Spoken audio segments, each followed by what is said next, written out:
back to another Rants and Raves. Before we get started on Hasbro's biggest mistake, let's go ahead and look at these 3 tanks, because the last rant that I did, someone in the comments was mentioning how the Combiner Warriors Megatron and the Power Core Combiner Guzzle were 2 of the best tank molds that we got from Hasbro. So we're gonna go ahead and take a look at the first one, which is Guzzle. And I do have to agree that this is a very, very good tank mode. The concern that I have most about this figure is the fact that it's part of the Power Core Combiners. And the issue with the Power Core Combiners is that they had these blue cube-like connectors that would hang off of all of their core characters. That blue color, I don't understand why they decided to go with such an eye-catching bright color, especially when you have colors that are more realistic when it comes to real world. Like this tank is beautifully painted in this kind of pale green and I guess I want to say like a moss kind of green camouflage. It looks really good, but these combiner ports that are actually hanging off of the tank just ruin it. And the fact that this tank has a huge gap because of its legs and its crotch. So it has visible crotch syndrome. It has visible connecting pieces that are bright blue that just throw off the entire tank mode. I mean, like, that's the best I can do to hide those 2 cubes, those 2 blue cubes. And look how bright they are. Look how bright they stand out in the light. The other cubes hide underneath the turret. The turret does spin on this character, which is really, really cool. It's nice and tight too. My character still has really nice, firm, tight joints, which is awesome. Again, looking at the tank itself from the front looks amazing. It has a turning turret, great. And it has treads from front to back. It's just that these blue cubes that are just visible on this tank, I don't know, man. For a while I contemplated like tapping out those metal bars to pull off the combining ports because it just ruined the tank mode. At the end of the day, I decided not to because the robot figure itself just does not have a very good Generation 1 look to it, and those are the things I'm collecting. Now, one of the reasons why I grabbed this character was because I was trying to feel a need when it came to the Generation 1 figures. This character was called Guzzle. Because there is a Sparkabot named Guzzle, I wanted to grab this guy to fill in that need. So I wasn't sure if Hasbro was going to continue with the line and give us more of the characters that we were expecting or wanted from the Generation 1 line. So this was kind of like me just picking up a figure just because I wasn't sure if it was actually going to be updated or not. So this was back in the day, you know, things weren't as stable as they are with the mainline Chug, and this is what I ended up actually picking up. In fact, I made a lot of purchases like this where characters were just about similar to the ones from G1 and I'd grab them anyway. And we're living in the golden age now, at least for Generation 1 collectors, because we're actually getting figures that look a lot closer to the Generation 1 look and feel of the figures from back in the day. So the viewer in the comment section for the last video, the Thanks a Lot Hasbro video, had mentioned that this was a very good tank, and I do agree from the front it looks great, but from the back not so much. Yes, it does have a spinning turret and it does have treads all the way from front to back, but again, those blue cubes and that big gap in the back, it doesn't qualify as a really strong tank. Now moving on to the Combiner Wars Megatron. This is a beast. This is a really awesome tank, and it does a lot of things in a fantastic way. Like, it's, first of all, it's huge. So the Megatron, when he transforms, is a very, very tall leader. The issues that I have with this figure, first of all, is that cannon running through the middle of its turret, right? I mean, I know it's necessary, like I said before, with the other Megatron figure, but that's just one of the issues. The other issue is the fact that this turret is also stationary. It does not turn, it doesn't move. It has a firing component. There is a little red switch on the top of the gun that you can actually fire a missile from, which is, I think, really cool. If we are getting better articulation and more accurate representations of the characters, then I'm cool with them getting rid of these older functions that we used to have growing up. This is a really cool tank. It's really neat too that when you roll it, the treads on the bottom spin. The treads were actually something that I was concerned about breaking over time, and all the time that I've had it, it still holds up, so I'm very happy with how well this thing was put together. It looks good from the front, from the back. Unfortunately, you got this huge crotch plate that comes up and covers the tank cannon so that it doesn't expose the back of the fusion cannon that Megatron uses in robot mode. For me, it's unacceptable to have that big gap there. Yep. Now, I do have to say, just like Guzzle, Megatron has a fantastic looking tank shape. He definitely fills out looking like a tank. In hand, when you start looking around the figure, you can see its issues. I still believe that Warpath is the better tank. Yeah, I didn't include these inside the last video only because I didn't have them out at the time. And now that I'm doing my my new rant video, going through my stuff, I was able to find them, and now I can show them off. But basically, yeah, the Megatron and Guzzle tanks are decent looking from the front at the very least. You move around to the back, things fall apart. And of course with Guzzle, he's got those combiner pegs that just kind of like are an eyesore. And for Megatron, that non-spinning turret and that visible crutch in the back is just, it's a no. It's a no. So we're gonna look at one more tank before we move on to our actual rant for today. And here we have Mr. Omega Supreme. I mean, he looks great for who he is. I never expected anything more than this when it came to the Titans.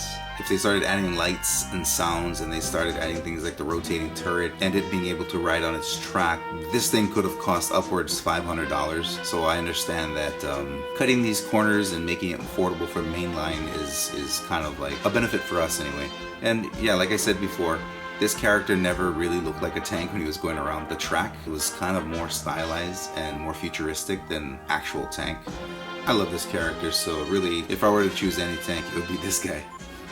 Even though he looks the least like a tank. He has no issues with his back, but because of his head and the way it sticks into the turret of the tank, there's no motion up there. It's completely stationary. Now, one of the things that I do love about the Omega Supreme character is that his chest can fold open to allow a smaller vehicle to come out as if charging into battle.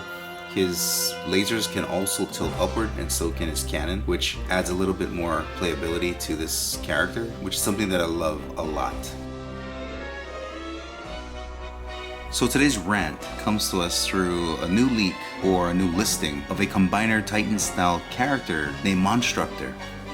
Now, I never had a Monstructor growing up, but he was one of those figures that I was very interested in acquiring because, first of all, it had these beautifully bright colors. There were these small little figures that fit into these monster-like shells, and they could all come together to combine into a bigger Titan-styled figure. But back in the 80s, this figure was really small, was a very tiny Titan made up of 6 smaller figures. So it didn't surprise me when they started creating the core class Dinobots that could come together to create Volcanicus using 6 figures. I already knew that this was the beginning of us receiving a Monstructor at the right scale. The right scale meaning how small it was originally, because it shouldn't be as big as Devastator, and it shouldn't be as big as Omega Supreme. And even today's combiners that they're creating, Superion, Menasor, Bruticus, Monstructor wasn't even really as big as those figures when it comes to the toy. Devastator wasn't all that big either. But understandably, the cartoon built him up as if he were supposed to be the same size as Omega Supreme. And having a Devastator as big as this, going up against my Omega Supreme, it's a dream come true, really. Hasbro releasing the new Studio Series 86 Combiner Devastator. It does get him closer to the size of the other combiners, but he's no longer the Titan class that I truly appreciated when it came to going up against the Omega Supreme. If I had the new Studio Series 86 version of Devastator standing toe-to-toe with Omega Supreme here, Omega Supreme would tower over that guy. So for me, I'm sticking with my Combiner Wars Devastator only because there was no way I was going to invest in the new one knowing that this is the one that I prefer. Now, if I wanted to later on collect the Studio Series 86 Constructicons, I could. Just to have them as the individual characters standing around because they look great as the individual bots. But as Devastator goes, it has to be the Combiner Wars version.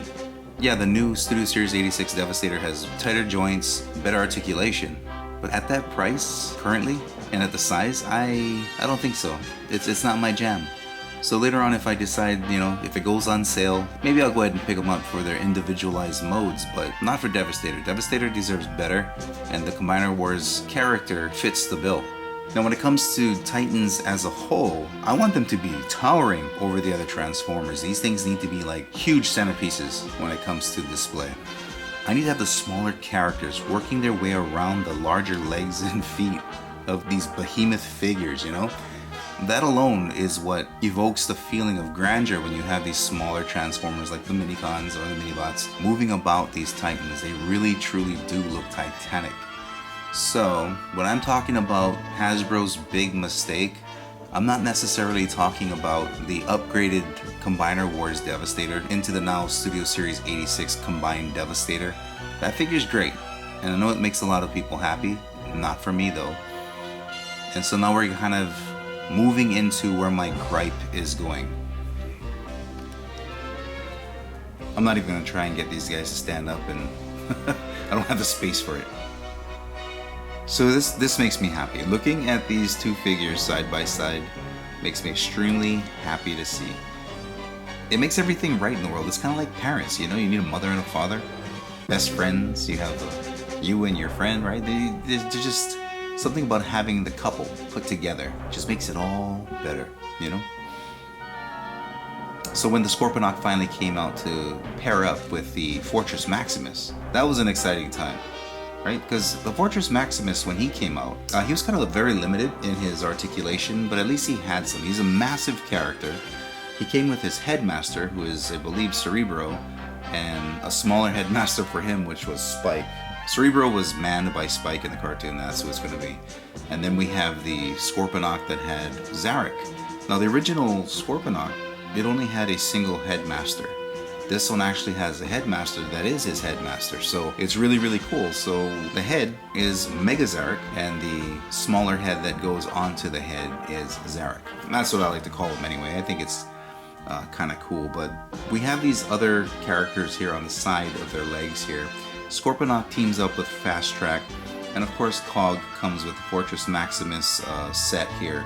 They didn't actually sell them together. They were released later on in the Siege, the War for Cybertron line, to act as weaponizers to give more playability with these huge playsets. So that is something super amazing to me. I love having these two Titan Headmaster characters with their heads that can also have headmasters of their own. And then you have these two smaller weaponizer figures, these deluxe class figures, that go side by side. I mean, you can see here, right? Everything is paired up. Everything has harmony. It has balance. You know, good versus evil, the light versus the dark. This is what I like to see. I love to see these things playing off each other. Not having one side that's overwhelmingly stronger than the other, you know? So for me, this makes everything all right. This makes everything comfortable. Now we're truly getting to the part where I'm annoyed. This is where my issue lies. Now we have these 4 deluxe class figures. We have 6-Gun and Slammer on the Autobot side, and we have Brunt and Full Tilt on the Decepticon side. That's cool because it's nice and balanced just the way I want them to be. Do you see the harmony in this? Do you see the balance? No, because we also have the Titan of Trypticon on the Decepticons team, but yet, where's the Metroplex? Now part of this is definitely my fault. Back in the day when they first released Metroplex, I never ever in my brain thought that we would continue bringing out Titan class characters because it seemed like a one and done kind of thing. Metroplex was huge. Metroplex at the time for me was expensive, and so it was just one of those things that I was just like, well, it's cool. If it goes on sale, cool. Maybe I might be able to pick it up. If not, whatever. I only ever saw Metroplex once in store. And at the time, I didn't have the extra cash to go ahead and purchase the Metroplex. And now that, you know, things are picking up, we have all these other characters. They're starting to re-release things. You know, they've already reissued Devastator 3 times. They already did a second color of Trypticon. They have the cartoon accurate colors of the black and turquoise. Even to the point of them reissuing Scorponok a few times after he initially released. You know, they were trying to make sure that everybody was getting theirs and it was meeting demand. In fact, it got so many that sucker went on clearance like every single time they reissued him. Finally, we got a Fortress Maximus reissue. Did I grab one? No, because I already had one from the first time. I didn't want to let that moment slip me by again by missing out. So when Fortress Maximus arrived, I scooped him up.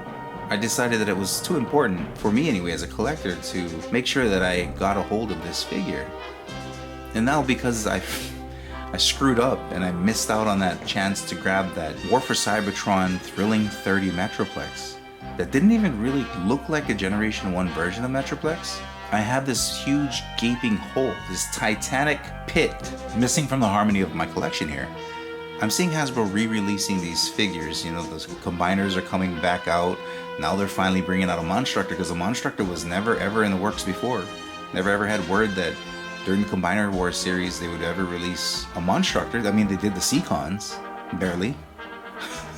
Because even that figure, Piranacon, even that guy, I mean, I don't have the complete set because when I finally jumped on it from purchasing it through, I believe it was Hasbro Pulse, and it was coming through Takaratomi, it's like, alright, but once they started running out of figures and not restocking them, it made it difficult. So it's so frustrating because now it seems like I have to jump on these Transformers news sites and I have to subscribe to all these different YouTubers just so I can get news about what's coming out, because I'm just a regular person just moving to and from a store and whatnot, and I don't have this knowledge about exclusivity and you know, they used to have these BotCon exclusives and stuff. I didn't know anything about that stuff external to what you can find in a shop or a specialty store. Like, I did have specialty stores that did offer certain characters and whatnot, but I've never seen the Metroplex reissued. I heard that it was reissued, but it was in Japan, so if you wanted one, you'd have to ship it over from overseas.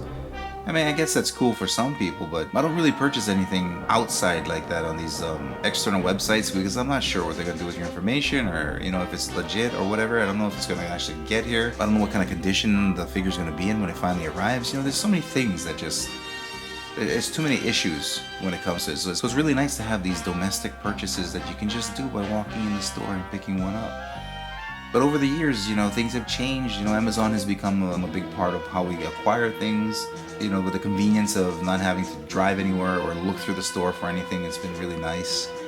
I noticed they're starting to make more store exclusives, and they're starting to make more things available only through Hasbro Pulse, which I cannot stand. Hasbro Pulse is probably the fucking worst when it comes to customer satisfaction.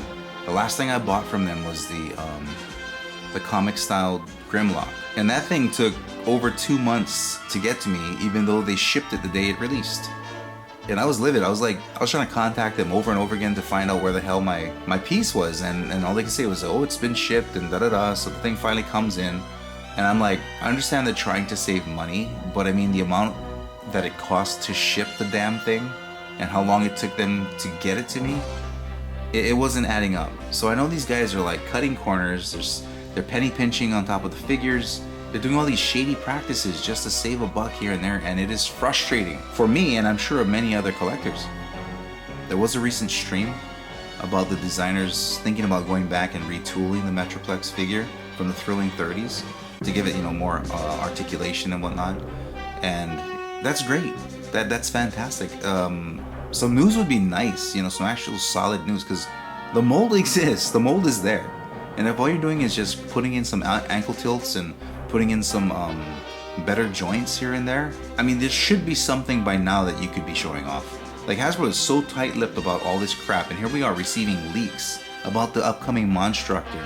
Leaks about all these things that are coming out, and it's just killing me inside that they have the mold already. All they gotta do is retool it. And yeah, you know what? I'm not savvy on how long it takes to retool something or what work it takes to get into there to make it work, but damn, I mean, like, people have been asking for a reissue at the very least for years. It has been years since people have been saying, hey, we don't have a Metroplex because we missed out on the first purchase. You guys never reissued it except for overseas. Do you think you can, like, give us another shot at grabbing that character? Oh, you know, I guess we're gonna update it and stuff, and it's just fine. But I'm like, come on, give us some updates, give us some actual news, as a damn figure is basically 80% complete. These small, oh, we're just thinking about giving it some updated articulation and whatnot just to make us feel better. I mean, like, shit, it took us forever to get gears, you know? And every time they had a live stream and they talk about, let's change gears, let's switch it up a bit, changing gears.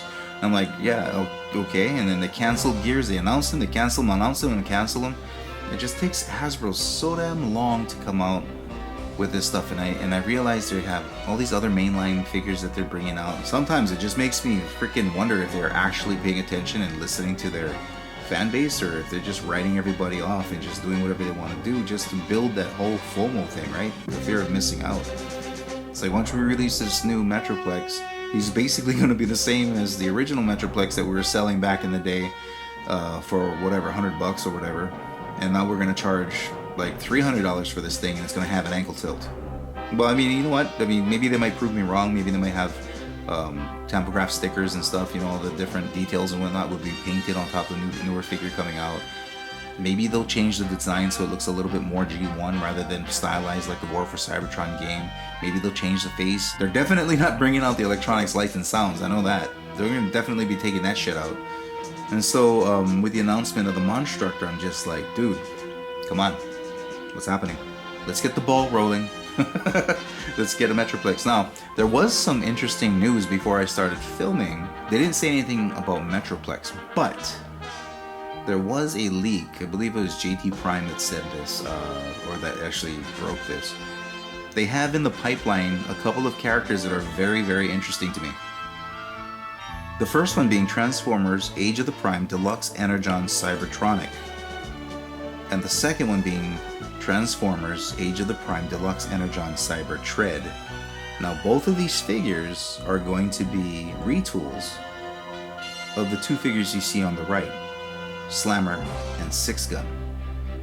Now if I'm correct in assuming they're going to be releasing a new Slammer and Six Gun figure in different colors, and taking from the information that came out of the United Kingdom, out of England or whatever, wherever that Battersea character is located, because they have a new Titan that looks a hell of a lot like Metroplex, and his name I believe is like that Battersea or whatever it is. Every time I think of the Battersea character, I'm always thinking of battered fish. But basically, I know Hasbro's not going to create a new mold or anything unless they can get multiple purchases out of the community, right? Out of their fandom. And so the idea of them recoloring Slammer and Six Gun here make me think like, well, maybe those figures might go with the new Titan from England, that Battersea character. Maybe these two characters will go with that figure to complement them. And then maybe we'll finally get ourselves our new Metroplex that we've been waiting so long for, or at least I have. I don't know how many of you guys are waiting for a new Metroplex so that you can finally get your harmony and your peace in your collection by having the good versus the evil.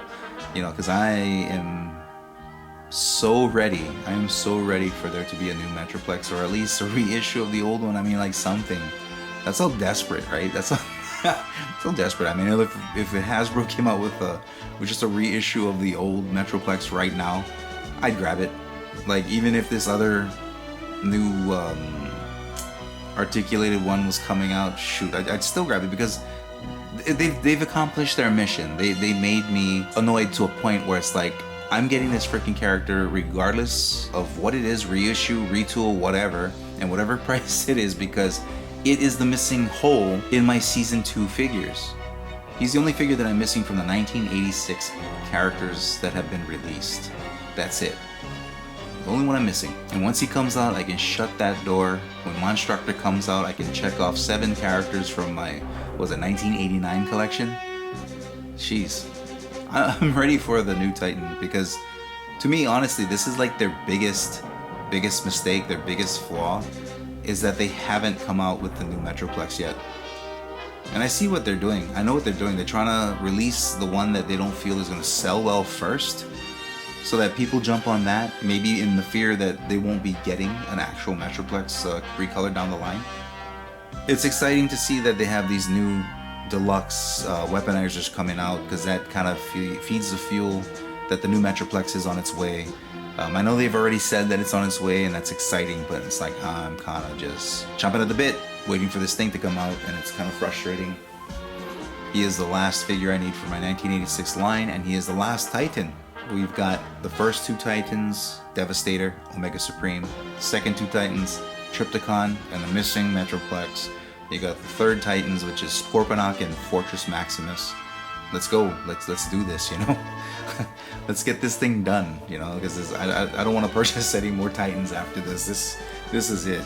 So yeah, I'm excited for the new Combiner characters that they're releasing. I told myself I wasn't going to jump on that gravy train, and unfortunately, because of the Superion that I just recently looked at, and because of the Menasor that I required in my collection, because that first Combiner Wars Menasor was so crap, because of those 2 figures, you know, it's like, they look gorgeous. They look really, really good, you know, just standing side by side.